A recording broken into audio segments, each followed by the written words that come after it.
what is up everyone, welcome back to another Gunpla unboxing, and this right here is another high-grade Zeta Gundam. I don't know how many there is, but there's a lot. This one is part of the Gunpla Evolution project, so this is the first of any of those, instead of going with the granddaddy, the one with the Zeta. Anyway, first let's take a look around the box and then we'll bust it open. First off, there is the front of the box. There's the front and the back of the Zeta. A stylish figure is achieved with the latest format. Over here it says can transform into a Wave Rider. That's pretty standard for a high-grade Zeta.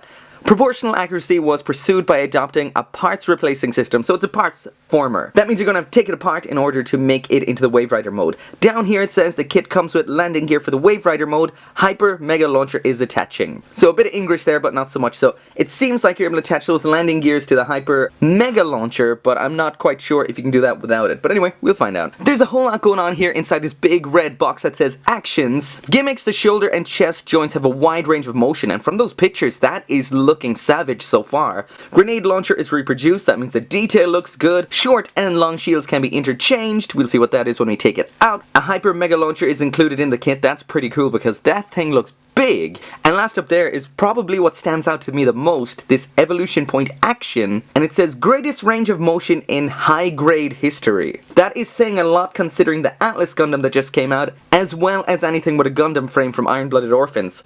Is it going to be as good? I guess we're going to find that out too. And around on the other side then, not a whole lot there, just a gist about the Zeta Gundam. And over here then, all that extra garbage, including the RRP, which is 1,800 yen. But as you can see on the front of the box, this actually cost me 1,140 yen. I don't think the RRP, I don't think many people ever sell it for the RRP. It's usually a lot less. So let's open this up and get it out.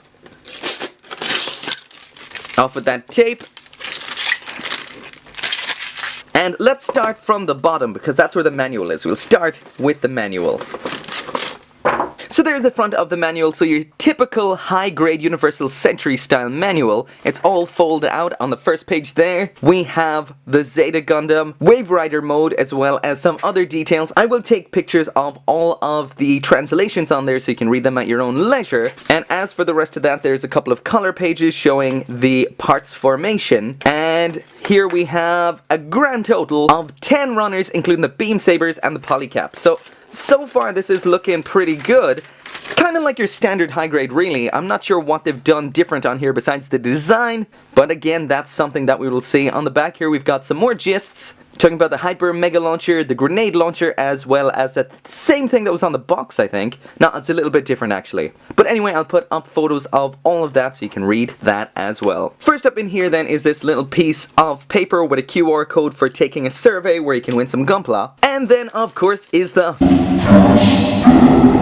So first off in here is Runner D. This is high grade UC 203, so that is brand new for this kit, so it's 2017. We'll check how many runners in here are new. Again, this just looks standard for a high grade so far, but then again you can't really tell with the runners. The plastic feels fine, everything looks okay for black, nothing too interesting here.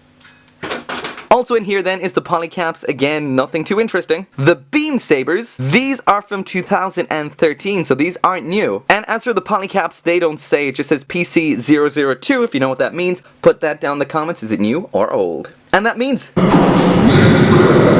So in here then is Runner E1. This is brand new 2017 again, and I'm seeing a lot of tiny parts on here and the plastic feels nice, soft and flexible. So far so good with this. Only 2 sets of hands here. I don't see anything expressive sadly, but again a lot of tiny parts, which is always a good sign. Next up then in here is Runner C1. Again brand new 2017. We've got the Hyper Mega Launcher there, which is pretty large, and a bunch of other parts, but nothing that stands out too much here. So in total so far I think there's one more after this, so that's a total of 4 bags. Let's bust this one open. First off in here is this, and ouch! That is not good at all. They're making a lot of boasts on the box about how awesome this thing is. This right here just says the color accuracy is absolute butthole. But yeah, a lot of red stickers here and something I really hate to see, so go away. Next up then is Runner A. This is the multicolored one. We've got orange, red, yellow, as well as this awesome clear green. That is pretty cool. This is brand new 2017 again, and when I see all the red on here, I wonder why they had to go and do this with the stickers. I would happily pay an extra 3, 4, 500 yen just not to have this bullshit. But anyway, again, the detailing on these is nice, nothing spectacular, but then again, I guess we're going to see once it's all put together just exactly what this is going to be like. But anyway, on to the next runner, which is runner B1. Again, this is brand new 2017. A lot of small parts on here, including the head and other miscellaneous armor parts. Again, I'm not seeing something or anything that stands out as fantastic. There is a standard level of kind of panel detailing and stuff on there, but nothing so great so far. Aesthetically, it's looking pretty standard for a high grade. And last... Okay, so this is runner C2. We've already seen a C1, so this is probably the same as a fraction of that, so not much to look at here. Next in here then is E2, again the same as E1, I assume, a section of that. Again, the grey runner, the E runner, is the one that stands out to me the most. It's got a lot of small parts. I can't tell so far if this has a full inner frame. I doubt it does, or it would be mentioned on the box. So I'm not sure if we're going back to kind of older high-grade territory here.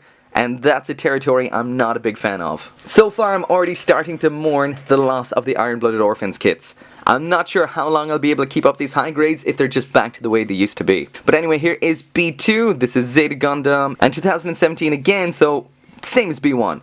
Anyway, that is it for the unboxing. It's hard to tell at this stage whether or not this is going to be awesome. So far it's looking like it's going to be pretty standard. If you love your UC high grades, then this is probably going to be a massive upgrade. If you've never really liked them before, I'm going to assume it's not going to be much different. But anyway, that is just speculation at this point. But anyway, I'll get it built ASAP, as well as getting the review up ASAP as well. But anyway, as always, thank you very much for watching, and make sure to come back for more Gunpla reviews. See you next time.